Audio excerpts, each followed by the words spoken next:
مسیح کے فتح مند جلالی نام میں سب کو سلام۔ یوحنا کی انجیل اس کا 8۔ عزیزو، آج کے دن کے لیے ہم خداوند کا شکریہ ادا کرتے ہیں جس نے ہمیں زندہ رکھا ہے اور زندوں کی زمین میں رکھا ہے۔ اس سے پہلے کہ برے دن آئیں، ہم خدا کی حضوری میں اپنے خیال اپنی سوچ کو مقرر کرتے ہیں، کیونکہ انسان کو اپنے زندگی کے دنوں کا نہیں پتا جو کہ خدا کی حضوری میں شمار ہوئے ہیں۔ ہم اپنے دنوں کے اپنی زندگی کے ایام کا شمار نہیں کر سکتے۔ انسان کی زندگی بے بنیاد ہے۔ اس سے پہلے کہ وہ وقت نزدیک ہو، ہم کلام کو ترجیح دیں گے اور آج کے کلام اقدس میں سے سیکھیں گے یوحنا رسول کی معرفت لکھی گئی انجیل اور اس کا 8 باب، یعنی کہ جو عنوان ہے شریعت، یسوع اور فضل۔ کیا عنوان ہے؟ شریعت، یسوع اور فضل۔ 3 چیزوں کے اوپر ہم دیکھیں گے آج کے کلام مقدس میں جو حوالہ ہے کہ لکھا تو یوں ہے 8 باب میں کہ زنا میں پکڑی گئی عورت کا واقعہ ہم پڑھیں گے۔ آئیں بیٹی کے ساتھ یا بیٹے جس نے بھی نکالا ہوا ہے وہ خدا کی حضوری میں اس واقعے کو پڑھیں گے تاکہ ہم وقت کو غنیمت جانیں اور مزید آگے بڑھ سکیں۔ جی بیٹا آپ پڑھیں گے؟ پہلی آیت سے لے کر سٹارٹ کرنا۔ یقیناً آپ کو اس واقعے سے ایک نئی کہہ لیں کہ کلام مقدس میں سے بات ملے گی کہ خدا آپ کے ساتھ باتیں کرنا چاہتا ہے۔ خدا کے کلام میں یوں لکھا ہے، پھر ان میں سے ہر ایک اپنے گھر چلا گیا مگر یسوع زیتون کے پہاڑ کو گیا۔ صبح سویرے ہی وہ پھر ہیکل میں آیا اور سب لوگ اس کے پاس آئے اور وہ بیٹھ کر انہیں تعلیم دینے لگا۔ اور فقیہ اور فریسی ایک عورت کو لائے جو زنا میں پکڑی گئی تھی اور اسے بیچ میں کھڑا کر کے یسوع سے کہا، اے استاد، یہ عورت زنا میں عین فعل کے وقت پکڑی گئی ہے۔ تورات میں موسیٰ نے ہم کو حکم دیا ہے کہ ایسی عورتوں کو سنسار کریں، پس تو اس عورت کی نسبت کیا کہتا ہے؟ انہوں نے اسے آزمانے کے لیے یہ کہا تاکہ اس پر الزام لگانے کا کوئی سبب نکالیں، مگر یسوع جھک کر انگلی سے زمین پر لکھنے لگا۔ جب وہ اس سے سوال کرتے ہی رہے تو اس نے سیدھے ہو کر ان سے کہا کہ جو تم میں بے گناہ ہو وہی پہلے اسے پتھر مارے۔ اور پھر جھک کر زمین پر انگلی سے لکھنے لگا اور وہ سن کر بڑوں سے لے کر چھوٹوں تک ایک ایک کر کے نکل گئے اور یسوع اکیلا رہ گیا اور عورت وہیں بیچ میں رہ گئی۔ یسوع نے سیدھے ہو کر اسے کہا، اے عورت، یہ لوگ کہاں گئے؟ کیا کسی نے تجھ پر حکم نہیں لگایا؟ اس نے کہا، اے خداوند، کسی نے نہیں۔ یسوع نے کہا، میں بھی تجھ پر حکم نہیں لگاتا، جا پھر گناہ نہ کرنا۔ پاک کلام کے پڑھنے اور سننے جان پر خدا کی خاص برکت ہو۔ خدا ان کا شکر ہے۔ دیکھو عزیزو، کتنا پیارا واقعہ بہن نے پڑھا ہے۔ یہ ہمارے دور کے لیے بالکل پرفیکٹ ہے۔ ہم 15-20 منٹ کے اندر اس کی ڈیٹیل کو کھولیں گے۔ جتنا خدا نے مجھے حکمت لیاقت سے نوازا ہے میں آپ کے سامنے اس کو آشکارا کروں گا، کیونکہ دکھنے میں ایک واقعہ ہے اور وہ عورت کا جو کہ نہایت بدکار اور بری عورت ہے، جس کے اندر زنا کاری بسی ہوئی ہے، جو گناہوں میں مبتلا ہے اور جس کی زندگی کو سب لوگ دیکھ رہے ہیں اور میدان میں ہر شخص اس کے اوپر انگلی اٹھا کر کہہ رہا ہے کہ یہ برا ہے، یہ بری ہے، یہ ٹھیک نہیں ہے، اس کا کردار نہایت ہی برا ہے۔ ہم اس کو دیکھنا نہیں چاہتے، ہم اس کو پسند کرنا نہیں چاہتے، ہم اس کی طرف انگلی ہی اٹھائیں گے اور کہیں گے کہ یہ بالکل غلط ہے۔ تو یسوع نے کیا کہا؟ میں کن لوگوں کے لیے آیا ہوں؟ گناہگاروں کے لیے؟ فریسیوں نے کہا یسوع سے کہ اے یسوع، تو شرابیوں کے ساتھ، برے لوگوں کے ساتھ کھانا کھاتا ہے۔ تو یسوع نے کیا کہا کہ مجھے شرابی اور برے لوگ ہی چاہیے، جو گناہوں میں ڈوبے ہوئے ہیں، جن کی زندگی میں گناہ ہے اور جو گرے ہوئے ہیں۔ اور دنیا نے تو ان لوگوں کو ریجیکٹ کر دیا ہے، لیکن میں ریجیکٹ کیے ہوئوں کو سینے سے لگانے آیا ہوں، میں رد کیے ہوئوں کو سہارا دینے آیا ہوں، اور جن کی کے اوپر انگلیاں اٹھائی جاتی ہیں، میں ان کو استعمال کرنے کے لیے آیا ہوں، کیونکہ میں وہ خدا ہوں جو برائی سے اچھائی نکالنے کی کیا رکھتا ہوں؟ قدرت رکھتا ہوں، کیونکہ خدا ہمیشہ برائی سے اچھائی نکالتا ہے۔ یہ خدا کی قدرت ہے، اور خدا وہ کام کرتا ہے، خدا ناممکنات کا خدا ہے، اور خدا وہ کام کرتا ہے جو کام ہو ہی نہیں سکتی، وہ خدا کام کر کے دکھاتا ہے کہ دیکھ میں کرنے پہ قادر اور قوی خدا ہوں۔ یہاں پہ جس مقام کے اوپر یہ عورت ہے، جس کو کلام اقدس کے مطابق بدکار، فحشہ اور برے کردار والی عورت شمار کیا جا رہا ہے، یہاں وہ ایک شریعت کے مطابق ہے اور ساتھ ہی فضل کے دور کے بیچ میں کھڑی ہے۔ کہہ لے کہ دائیں ہاتھ اس کے شریعت ہے اور بائیں فضل ہے، اور درمیان میں اس کے کون کھڑا ہے؟ یسوع کھڑا ہے۔ شریعت، یسوع اور فضل، کتنے ٹاپک ہیں؟ تو تثلیث کا زور کتنی چیزوں پہ ہے؟ وہ بھی چیز 3 چیزوں پہ ہے، باپ، بیٹا اور روح القدس۔ اور زمانے کتنے ہیں؟ زمانے بھی 3 ہیں، ماضی، فی الحال، ماضی، مستقبل، یعنی کہ 3 چیزیں جو ہیں وہ زمین کی کورنگ کرتے ہیں، آنے والے وقت کی، گزرے ہوئے وقت کی اور موجودہ حال کے وقت کی، یہ 3 زمانے کورنگ کرتے ہیں۔ یہاں بھی 3 کا عدد شمار کیا جا رہا ہے کہ پیچھے جو اس کے شریعت ہے، آگے فضل کا دور ہے، اور بیچ میں یسوع کھڑا ہے۔ اور اب دیکھتے ہیں وہ فقی اور فریسی کہ دیکھتے ہیں کہ برے لوگوں کے ساتھ شریعت تو کیا کہہ رہی ہے اور یسوع کا کیا دار و مدار ہے، یسوع کیا بولتا ہے۔ جب وہ پہاڑ سے اترا تو لکھا کہ سیدھا کہاں گیا؟ ہیکل میں تعلیم دینے کے لیے یسوع چلا گیا، اور ہیکل میں جب پہنچا ہی ہے تو پہلے ہی یہ پلان چل رہا ہے کہ ہم یسوع کے آگے ایک رکاوٹ رکھیں گے، اور لوگ دیکھیں گے کہ یسوع آج لاجواب ہو جائے گا، اسے بالکل جواب دینا نہیں آئے گا۔ لیکن رات بھر یسوع کوئی زیتون کے جو پہاڑی سے اتر رہا ہے، وہ رات بھر دعا میں ٹھہرا رہا تھا۔ اسے پہلے ہی معلوم تھا، اسے خدا باپ نے بتا دیا تھا کہ اب تو جو صبح ہو رہی ہے، تو ہیکل کو جا رہا ہے، ایسا معجزہ ہونے کو آ رہا ہے، اور تو نیچے جائے گا اور میدان میں سرعام برسرعام ایک عورت کو لایا جائے گا، اور لوگ کہیں گے اور تیرا امتحان کریں گے اور تیری ذہانت کا امتحان لیں گے اور تیری عقل مندی کو دیکھیں گے کہ یہ کیا کرتا ہے۔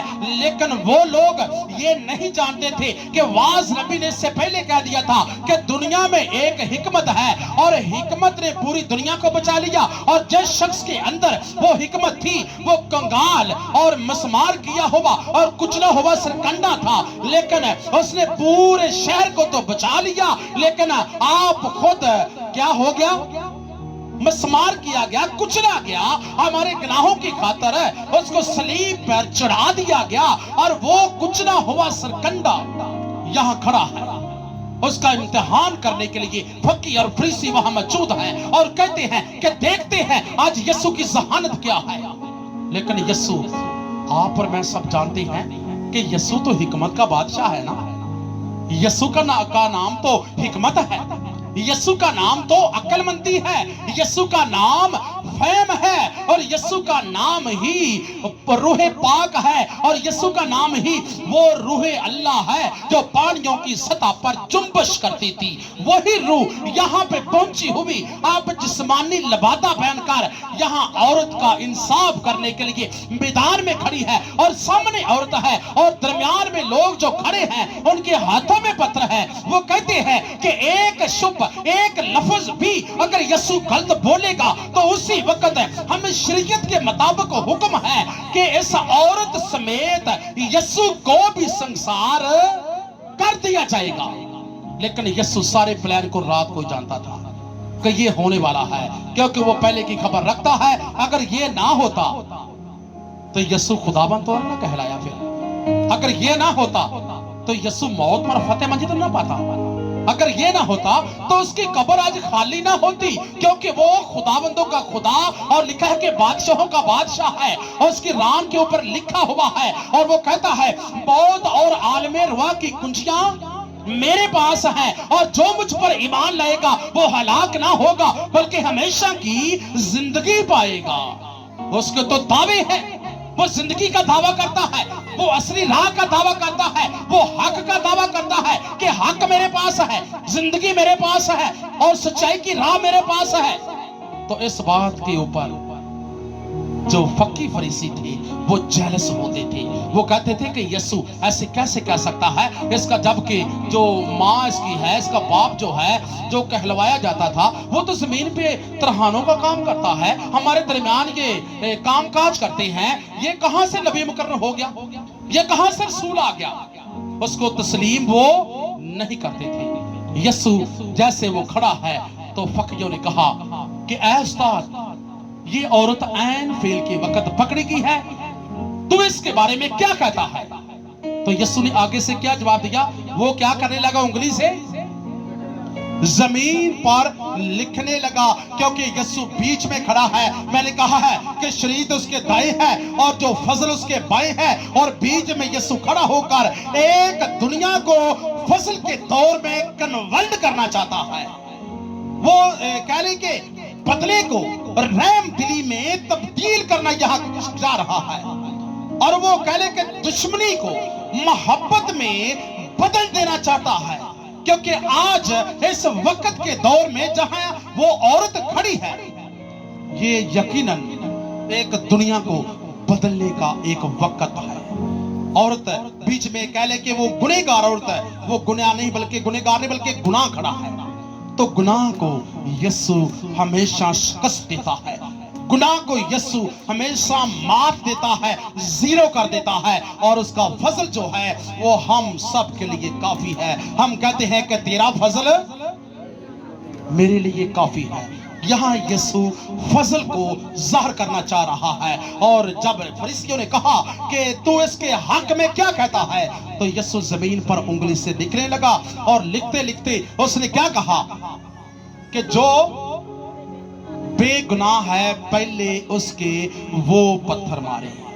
लेकिन फकी फरीसी शरा के आलम और जिन्होंने शरीयत को हिफज कर रखा था, अपने दिल में बैठा रखा था, वो बड़े दीन के दावेदार थे, उन सब के आंखों के सामने अपना अपने गुनाह का आईना नजर आने लगा। क्योंकि कोई शख्स भी कह ले कि वो गुनाह से खाली नहीं है, क्योंकि शरीयत ने कहा है कि सब ने गुनाह किया और सब ही खुदा के फजल से क्या है, महरूम है, खुदा के जलाल से महरूम है। ये तो उसके इकलौते बेटे की मेहरबानी है कि जिसने हमें अपने पाक लहू का बोनस देकर हमें शरीयत से आजाद करके आगे फजल के दौर में कन्वर्ट कर दिया, और कहा कि तुमसे बदला लिया जाना था, लेकिन अब मैं आपके बदले की खातिर अपनी जान को कुर्बान कर देता हूं, क्योंकि तुम्हारे ऊपर मौत लागू हो चुकी थी,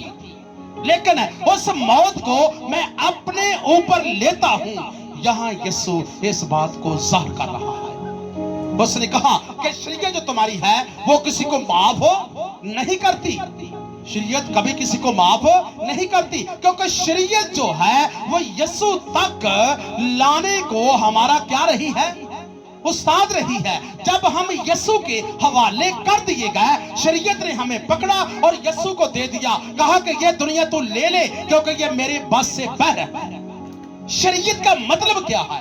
शरीयत का मतलब है खुदा का कानून, खुदा के कवानीन, और खुदा के कवानीन जो थे वो सख्त थे, वो इंसान की बसात से बाहर थे। इंसान कभी भी खुदा के कवानीन, खुदा के कानून के मुताबिक अपनी जिंदगी बसर करके रास्तबाज नहीं ठहर सकता। कोई शख्स भी शरीयत के मुताबिक आज तक रास्तबाज नहीं ठहरा, लेकिन जब शरीयत अपना हुक्म चलाती है तो शरीयत कहती है कि अगर तूने किसी की आंख निकाली है तो उसके बदले तुम्हें क्या करना पड़ेगा, तुम्हें आंख देनी पड़ेगी। अगर तूने किसी की लेग को काटा है उसके बदले तुम्हारी लेग भी काटी, अगर तूने किसी के हैंड को काटा है तो उसके बदले तेरा हैंड भी काटा जाएगा। क्योंकि शरीयत बराबर को यानी कि कह ले कि इक्वल हर शख्स को रखती है। अगर तूने बुराई की है तो तुम्हारे साथ भी बुराई की जाएगी। लेकिन ये दौर इंसान को बख्शिश का वसीला नहीं बना सकता था, क्योंकि शरीयत खुदा का कानून बहुत सख्त है। अगर हम थोड़ी सी रोशनी हवाला व हवाला देखें तो लिखा है जो संसार किया जाना, यहाँ यहूदियों ने कहा है कि इसको संसार किया जाए। तो क्या हुआ? लिखा है कि शरीयत कहती है कि अगर संसार करने का जो मतलब है वो है कि अगर कोई गुनहगार है तो उसको संसार किया जाता था शरीयत के मुताबिक। तो संसार करने का इस दौर में कवानीन के मुताबिक, जो कि आज के कानून के मुताबिक है, इसका नाम है सजाए मौत। किसी शख्स को सजाए मौत दी जानी, और उसका गुनाह जब साबित हो चुका है तो उसके ऊपर सजाए मौत क्या हो जाती है? लागू हो जाती है। तो यहाँ पे इस औरत के ऊपर सजाए मौत लागू हो चुकी है, क्योंकि उसका जो गुनाह है वो पकड़ा गया है, आंखों के सामने है, और सारे लोग उसका चश्मदीद गवाह है। उसको सजाए मौत दी जानी चाहिए, क्योंकि वो ऐन फेल के वक्त गुनाह में पकड़ी गई है। लेकिन सजाए मौत जो है वो किन किन लोगों को दी जाती है? जब कोई गुनाह में पकड़ा जाता है तो शरीयत कहती है कि इसको सजाए मौत दे दो। संसार उस वक्त का जो कानून है वो ये सजाए मौत का मतलब होता था कि उसके ऊपर क्या मारते थे वो लोग? पत्थर मार मार कर उसको एक मैदान में खड़ा करते, उसके जो लहू को अपने ऊपर गिरने भी नहीं देते थे। अगर उसका लहू किसी के ऊपर छींटे पड़ गए हैं तो वो भी उसके साथ क्या हो गया है? वो भी लानती शुमार किया गया है। उस शख्स को भी उस शख्स के साथ संसार होना पड़ता था।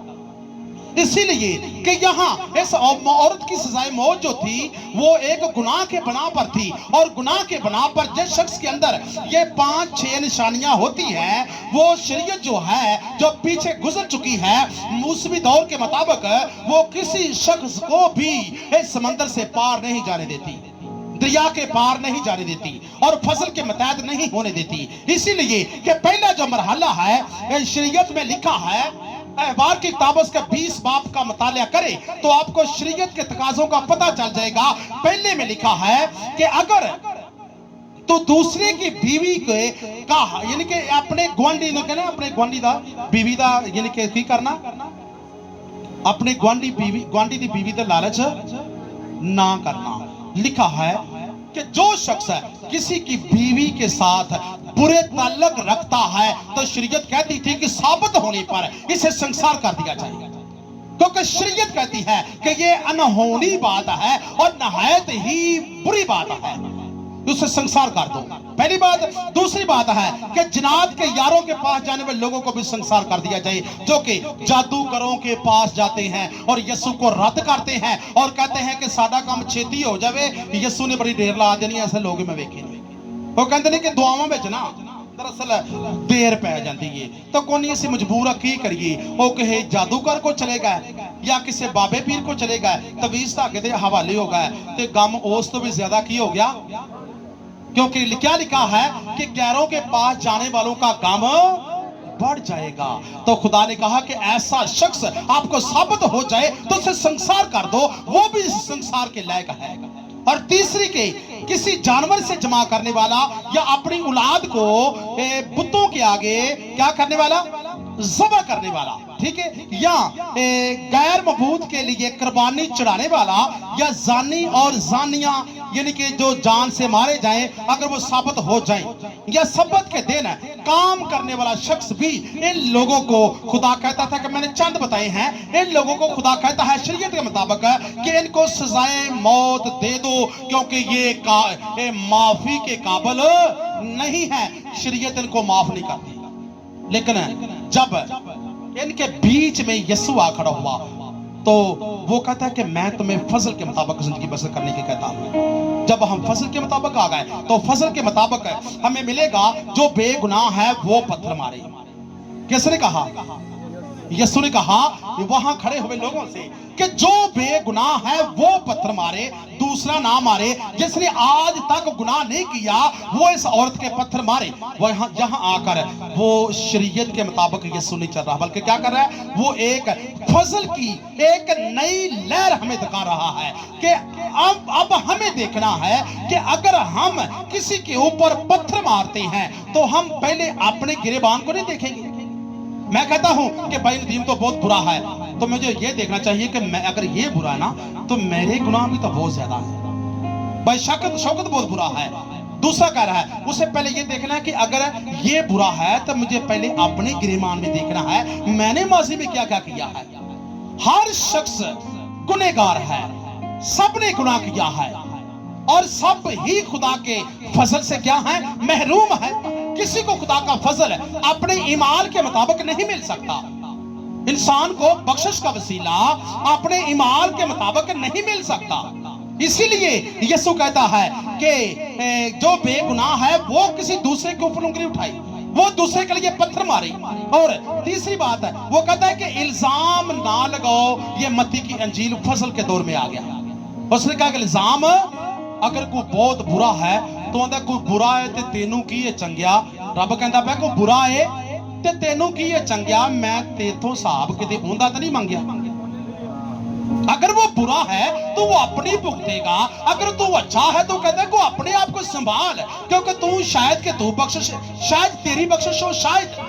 लेकिन अगर तू अच्छाई करता है तो दूसरे को बुरा ना कहे कि ये तो बहुत बुरा है, मैं तो दुआ करता हूँ, मैं रोजे रखता हूँ, मैं हफ्ते में 2 रोजे रखता हूँ और मैं खुदा की हजूरी में दायकी में देता हूँ, ऐ खुदाम तू मुझे बख्शेगा।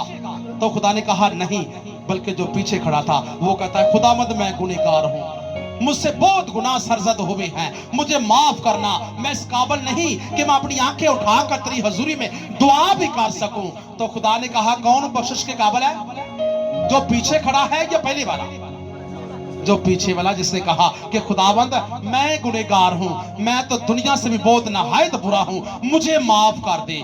वो था फजल के मुताबिक और पहला था शरीयत के मुताबिक। तो उसने कहा कि तू दावे तो कर रहा है लेकिन तू है ऐसा नहीं, तेरी जिंदगी में तो अमाल ही नहीं है। इसलिए वो कहते हैं कि इल्जाम ना लगाओ, अपनी आंख का तीर निकाल सकेगा जबकि तू दूसरे का तरीका जब तब देखेगा जब अपनी आंख का तीर निकाल सकेगा। अगर मेरी आंख में बुराई है, मेरी आंख में अच्छाई नहीं है, तो मैं दूसरों के लिए नसीहत कैसे कर सकता हूं? अगर मैं ही बुरा हूं, अगर मैं खात्म होने के नाते मेरे किरदार में अच्छाई नहीं है, तो क्या आप सब इकट्ठे होंगे? हो सकते हैं। ਉਹ ਵੇਖਿਆ ਉਸ ਪਾਦਰੀ ਨੂੰ, ਅਸੀਂ ਵੇਖਿਆ ਬੜੀ ਵਾਰੀ ਉਹ ਕਿਹਾ ਜਾਏਗਾ ਉਹਦੇ ਕਿਰਦਾਰ ਨੂੰ ਅਸੀਂ ਜਾਣਦੇ ਆ, ਆਹੋ फलाने का रही फलाने वक्त इस तरह। यानी कि खादम के किरदार के ऊपर कलीसिया डिपेंड करती है। अगर खादम अच्छा है तो कलीसिया भी उसके पीछे दुआ जरूर करवाएगी, उंगली भी उसके ऊपर उठा नहीं सकती। अगर वो खुद ही ठीक नहीं है तो वो दूसरों के लिए क्या कर सकता है? उसकी आंख में तो शतीर है तो दूसरे की आंख में से तिनका वो कैसे निकाल सकता है? पहले हमें अपनी आंख से शतीर निकालना है, ज्यादा बुराई को निकालना है, खुद पाक होना है, तो दूसरों के लिए भी हम दुआ कर सकते हैं। वरना हम दुआ किसी के लिए, लिखा है यिर्मयाह की किताब में कि हाँ, अय्यूब की किताब में लिखा है कि हाँ तू मेरा बंदा कहलाता है और मेरी हजूरी में दुआएं करता है, मैं तेरी वजह से गुनहगारों को भी माफ करूंगा, मैं तेरे हाथों की पकीजगी की वजह से बहुत सी जानों को छुटकारा दूंगा। अगर इंसान जो पहले ही गलीज है तो दूसरे को वो साफ नहीं कर सकता। अगर ये हाथ गंदा है तो दूसरे हाथ को जब साफ करेगा तो उससे भी गंदा कर देगा। अगर ये साफ है तो दूसरे को भी साफ कर सकता है, वो गलीज है तो। इसलिए कहता है कि अपनी आंख में शतीर निकाल और फिर तो दूसरे की आंख का तिलका निकाल सकेगा। ये है फजल का दौर, ये किसी से अब इंतकाम नहीं ले रहा। फिर कहता है कि अगर तुम माफ करोगे जो तुम्हारे कसूर, ये भी शरीयत के मुताबिक है कि फजल के मुताबिक? शरीयत तो कहती है कि अगर तू माफ कर ना कर तेरा बदला मैं लेके छड़ांगी। तेनों ने मारा सी, तेरा बेटा मारा सी, उनके बदले उनका बेटा मरेगा। अगर तेरी ने अख कटी सी ते इनके बदले तेरी अख भी की होवेगा, वो भी निकलेगी। यानी कि बराबर इक्वल काम करती है शरीयत है। लेकिन फजल कह रहा है कि तू उसे माफ कर तो मैं भी तुम्हें क्या करूंगा, तुम्हें माफ कर दूंगा। ये फजल चल रहा है। और फजल जो कहता है कि जिस पैमाना से तुम नापोगे उसी से तुम्हारे वास्ते। अगर हम किसी के लिए अच्छाई नहीं करते तो खुदा कहता है कि मैं भी तेरे लिए अच्छाई नहीं कर सकूंगा। यकीनन यहां मुझे जिस पैमाना से तुम नापोगे उसी से तुम्हारे वास्ते नापा जाएगा। मैं इस बात को खुदा मुझे यहाँ अभी इशारा कर रहा है कि देख, अगर मैं 1 महीने से घर में बीमार पड़ा हूं कलीसिया मेरी जानती है, बहुत ज्यादा लोग जानते हैं, शायद कि कुछ लोग ना जानते हो, ऐसा ही है ना। तो यकीन जाने कि मुझे 1 महीने से घर बीमार पड़े रहने में कोई दिक्कत महसूस नहीं हुई। ये पंजाबी कह लो को तेल मलना, नपना कुटना और काटना, कोई दिन खाली नहीं जाता कि बच्चे जाके मेरी खिदमत नहीं करते। अगर मैंने इनके साथ बुरे पैमाने से नापा होता तो क्या ये मुझे मेरे साथ वैसा सलूक ना करते? क्योंकि मैं तो किराएदार बंदा हूं, आप सब घर वाले हैं, तो वैसे भी इस बात के लिए बहुत ही समझा जाता है। लेकिन खुदा ने जब ये लफ्ज को बरकरार किया है कि जिस पैमाना से तुम नापोगे उसी से तुम्हारे वास्ते नापा जाएगा, तो जिस पैमाने से मैंने दूसरों के लिए भलाई को नापा है, तो यकीनन वही बच्चे, वही घर, वही कलीसिया, वही बेटे बेटियां मेरे लिए अच्छाई का कदम उठा रही है। और मुझे घर में 1 महीना बैठने से भी एक जरा भर भी कमी महसूस नहीं हुई, क्योंकि ये बाबलियाना की कलीसिया की मोहब्बत है। हालेलुया, ये खुदा का इंतजाम किया हुआ है। अगर मैं इनके लिए दिन रात दुआ में ठहरता हूं, और यही लोग जो हैं अपने मोजिज़ खादम के वसीला से लेते हैं, तो वो मेरे लिए दुआएं भी कर रही हैं, और यकीनन जिस्मानी रूहानी वो मेरे लिए कदम ही उठा रही है। ये है जिस पैमाने से तुम नापोगे उसी से तुम्हारे वास्ते नापा जाएगा। यकीन अजीज हो, आगे का लफ्ज है कि दिया करो ताकि तुम्हें भी क्या किया जाए, दिया जाए। ये भी फजल के दौर में आया है मत्ती की अंजील में कि अगर तुम जिस पैमाने से तुम खुदा को देते हो उसी से तुम्हारे वास्ते भी बरकत दी जाएगी। ये नहीं है कि मैं खादम हूं अब मुझे देना वाजिब नहीं है, मैं भी खादमों को बुलाकर देता हूं ताकि मुझे पता है कि देने से क्या मिलती है, बरकत मिलती है। मैं भी देता हूं और मैं खुशी उस वक्त महसूस करता हूं ताकि देना क्या है, लेने से मुबारक है, और मैं भी मुबारक बनना चाहता हूं और मैं भी बनता हूं। यानी कि जिस पैमाने से हम खुदा की हजूरी में देते हैं वैसी ही बरकत खुदा भी दे देता है। जिस्मानी बात है, जिस्मानी बात के साथ रूहानियत का कॉन्टैक्ट है। ये फसल के दौर की आवाज है कि अगर हम खुदा की हजूरी में 10 रुपए का हदिया डालते हैं ना, उन्होंने गुच्छू मुच्छू करके ऐसा कर देख के तो बोले जे साढ़ दे बात देखा जाता ना 3-4 टोटे हुए उस नोट दे हुए, तो क्या होता है? ये नहीं, ये खादम की आवाज नहीं है। आपको पता है कि मैं तो ये भी अक्सर कहता हूं कि बेशक हदिया की भी नाम बोला करें, लेकिन खुदा के कवानीन की आवाज है कि जैसा तू हदिया देता है वैसी ही बरकत मैं दूंगा। क्योंकि यीशु ने उस 2 दमड़ियां वाली औरत को पहले से क्यों देख लिया था? उसके घर में है ही 2 दमड़ियां थी, उसके पीछे रुपया पैसा नहीं था, इसीलिए वो गिनी गई है कि उसने अपने घर में जो कुछ था वो दे दिया, उसके पीछे 1 रुपया भी नहीं बचा था। उसने कहा कि मैं खुदा को दे देती हूँ।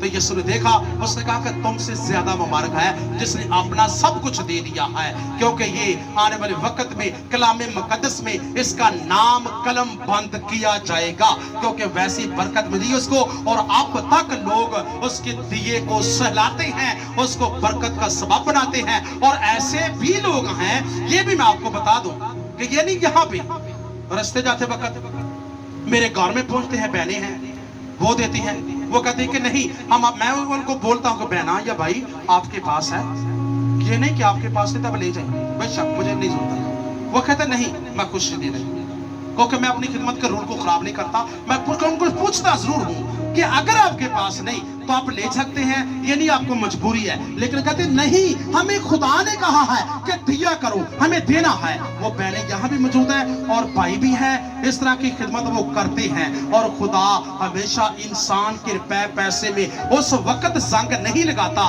जब उसका रुपया पैसा खुदा की हजूरी में इन्वेस्ट होता है, खुदा को दिया जाता है, तो बाकी रुपए पैसे की निगहबानी जो है, जैसे कि मलाकी नबी किताब में लिखा है कि मैं तेरी खातर टिड्डी को डांटूंगा, तेरे जेब को सुराख ना कर सकेगी, मेरे पैसे तेरे को जाया नहीं होने दूंगा, जो कि तेरे पैसे जाया होता है उसमें बरकत डाल दूंगा। और तू 10,000 होगा तो महीना काट लेगा, तेन पता नहीं लगना कि 10,000 हो प्यार होगा। हालेलुया, क्योंकि की कीता तू और रुपये पैसे की खिदमत की है, कलामे मुकद्दस की खिदमत की है। मतलब जिस पैमाने से तुम नापते हो, जैसा देते हो, वैसे ही बरकत तुम्हारे लिए भी उंडेली जाएगी। हालेलुया, इसलिए कि आगे फसल का जो दौर है, अगर तुम कर्ज माफ करोगे तो तुम्हारे कर्ज भी माफ किए जाएंगे। और आगे है कि अपने दुश्मनों से मोहब्बत रखो और अपने सताने वालों के लिए क्या करो, दुआ करो। ये भी शरीयत का नहीं बल्कि ये भी फजल के दौर की बात है। शरीयत कहती है कि अगर तेरा दुश्मन है तो उसका वैसे ही बदला मिलेगा जैसा तेरे साथ उसने किया है। लेकिन यीशु कह रहा है कि अपने सताने वालों के लिए दुआ करो, तब तुम ईमानदार हो, तब तुम बिलीवर हो और तब मुझे चाहने वाले हो, तब तुम्हारे घर में बरकत आएगी। क्योंकि तुम नर्म आजिज हो और तुम अपने दिल में क्रोध नहीं रखते, अपने दिल में दुश्मनी नहीं रखते, अपने दिल को नर्म आजिज रखते हो। तो मैं जो बीज बोऊंगा और उस नर्म सरखेज जमीन के अंदर वो जड़दार होगा और फलदार होगा और तुम तरक्की पजीराई करते चले जाओगे। हालेलुया। इसलिए कि आगे का जो लफ्ज है कि अपने सताने वालों के लिए दुआ करो, जो तेरे दाहिने गाल पर तमाचा मारे तो दायां भी क्या कर, उसकी तरफ फेर दे, मोड़ दे, कह दे कि अब यहां भी लगा, तो यहां भी मारी है ना, तो खुदा उसको तंबीह करेगा कि देख वो कितना नर्म है, तो तुम क्या है, सख्त है। तो यहाँ पे औरत भी इस मरहले के ऊपर है कि औरत भी शरीयत और फजल के दरमियान में खड़ी है। लेकिन कोई शख्स भी रास्तबाज नहीं जो उसको वट्टे मार सके या उसको पत्थर मार सके या उसको मस्मार कर सके या उसको संसार कर सके, कोई भी नहीं है।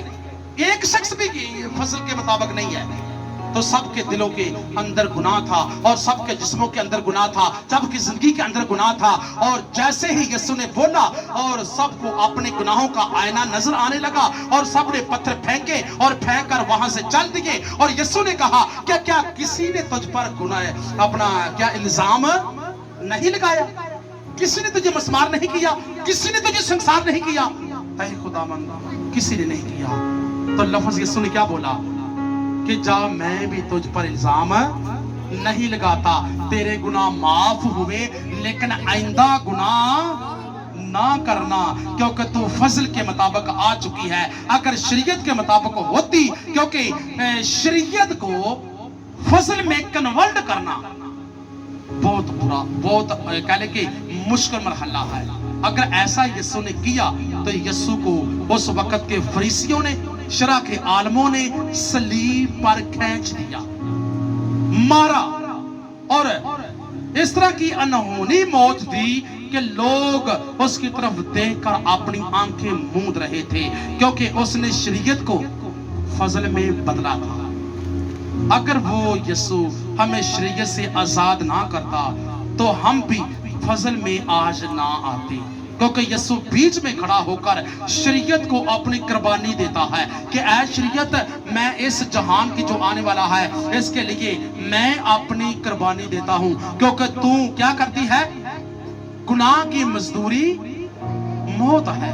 क्योंकि शरीयत ने गुनाह की पहचान करवाई है, तो गुनाह की जब पहचान होगी तो उसमें से मौत निकली। और मौत ने कहा कि मैं इस दुनिया को नहीं छोड़ूंगी, क्योंकि कोई शख्स भी रास्तबाज नहीं। तो यीशु ने कहा कि मैं इस दुनिया को बचाना चाहता हूं, लेकिन तू इस दुनिया को सजा देना चाहती है, मैं उसके बदले ये सजा अपने ऊपर लूंगा।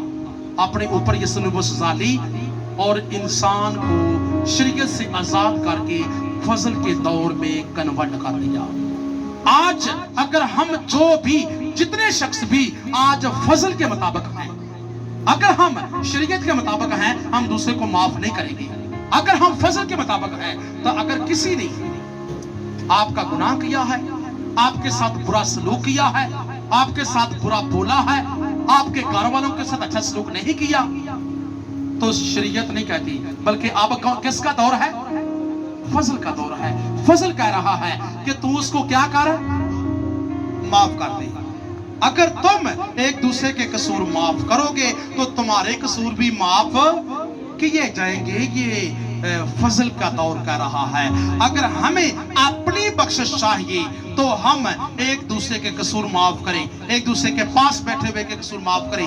बहनें हैं, भाई हैं, छोटे हैं, बड़े हैं, इस बात के ऊपर अमल करने से हमारी जिंदगी जो है यीशु के सामने जब हम जाएंगे तो ये जिंदगी शर्मिंदा नहीं होगी, फरामोश नहीं होगी, क्योंकि हम कलाम मुकद्दस में से इस लफ्ज को पढ़ते हैं, अगर तुम रहम दिल हो मैं कहता है कि खुदा कहता है कि मैं रहम दिल हूं, बशर्ते कि तुम भी क्या हो, तुम भी रहम दिल बनो। अगर ये खुदा रहम दिल है ना, अगर रहम दिल की निशानी है आखिरी लास्ट करवल यानी कि लफ्ज ने, खुदा कहता है कि मैं रहम दिल हूं, अगर मैं आप सबके गुनाहों को जानता हूं तो मैं फिर भी आपको रोजी दे रहा हूं, फिर भी आपको पानी दे रहा हूं, रोटी दे रहा हूं। अगर वो हमारे गुनाहों के मुताबिक है, इसको हिसाब में लाए तो इंसान को एक दिन का लुकवा भी नहीं मिल सकता, एक दिन का पानी भी नहीं मिल सकता। वो पानी जिसका दुनिया में मूल ही नहीं है, रोटी रोजी का मूल ही नहीं है। तो खुदा कहता है कि मैं फिर भी रहम दिली करता हूं, तुम्हारे गुनाह बहुत ज्यादा हैं, मैं फजल के मुताबिक तुम्हारे गुनाहों को माफ करता हूं। और कहता है कि जो मैंने तुम्हें माफ किया, क्योंकि मैं क्या हूं, रहम दिल हूं।